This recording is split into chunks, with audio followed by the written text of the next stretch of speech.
Alright, so the Canucks just finished off their game against the Carolina Hurricanes, a 4-3 loss in overtime.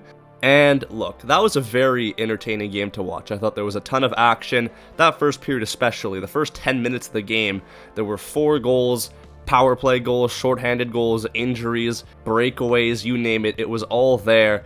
But I'm not going to sit here and lie to you by saying that the Vancouver Canucks didn't get lucky in this one to come away with it with a point.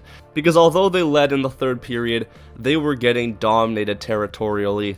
I gotta give credit to Kevan Lankinen, who stepped in here after Demko went down the other day. He's played himself like 4 games in a row now, and today might have been his best one yet of the season. He did everything he could to keep the Canucks in that one, but man, this team is trying. I can't lie. They are trying to stay in these games and defend hard, grind out these wins in their own zone, because they don't get that many chances in the offensive zone to score. And that style of hockey where the other team is coming in with waves of offensive pressure and you're just barely holding on, parking the bus, is not often a great recipe for success. But this team, they don't have the offensive weapons to be able to maintain offensive pressure. They get the puck in the zone and it immediately exits the zone. Defensively too, I feel like the Canucks could be a little bit better. I don't know how many of those backdoor tap-in goals the Canucks have given up this season, but it's definitely something worth looking at because, man, it's not very nice to your goalie who's doing everything he can to keep you in this game when you're giving him something that's literally unsavable.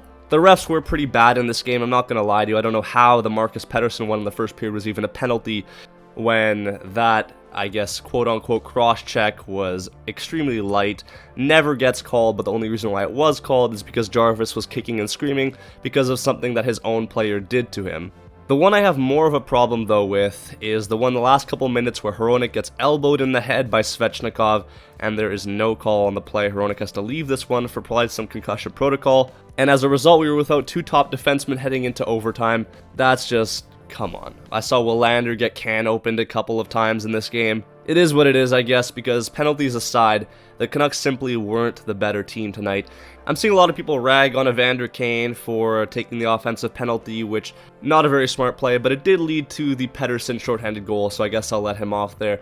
And then in the third period, yes, he could have left K'Andre Miller alone. I don't know what he was doing in the neutral zone when the puck was in our zone. One guy who I also had a pretty bad game was Tyler Myers, pretty lost defensively on the first and third goal that the Hurricanes scored. He was on for all 3 in regulation, but on this first goal, I don't know where this pass is going. It gets picked off, and then he tries to block this shot, kind of gets in Lankinen's way a little bit, maybe screened him, and it ends up in the back of our net.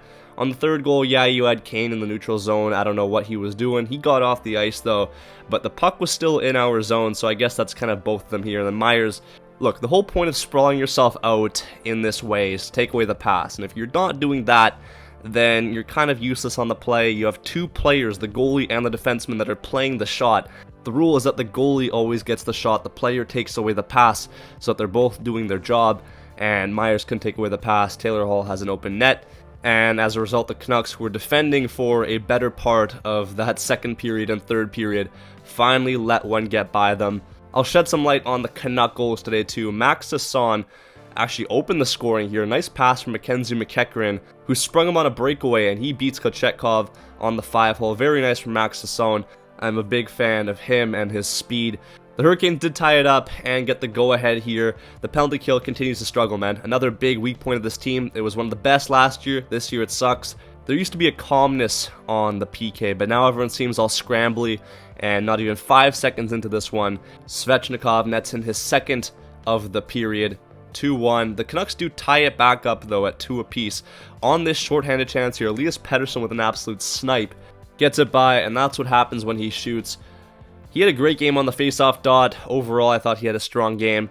The Canucks in the second period get on the power play. Nice passing play. Pettersson to Besser to Garland, and he makes no mistake.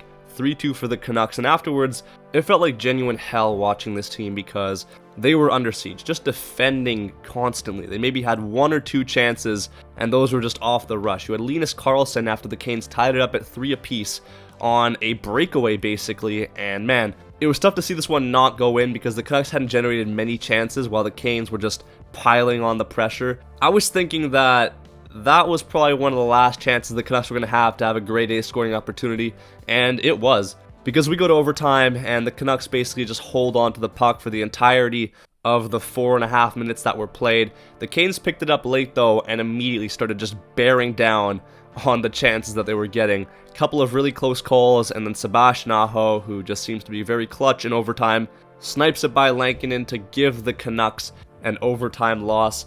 Hey, I guess they got a point. It was a gutsy effort, and man, I would have liked to see them have a bit more offensive zone time and pressure, but I mean, there's not much you can ask for when so many guys are out of the lineup. Quinn Hughes didn't play today, Thatcher Demko didn't play today, no Höglander, Lekkerimäki, Bluger, Hedel, the list goes on, Mancini. It's just tough, man. They play the Tampa Bay Lightning at 2 o'clock on Sunday, so I'll see you in that one. Thank you for watching, subscribe if you're new, peace out, and take care.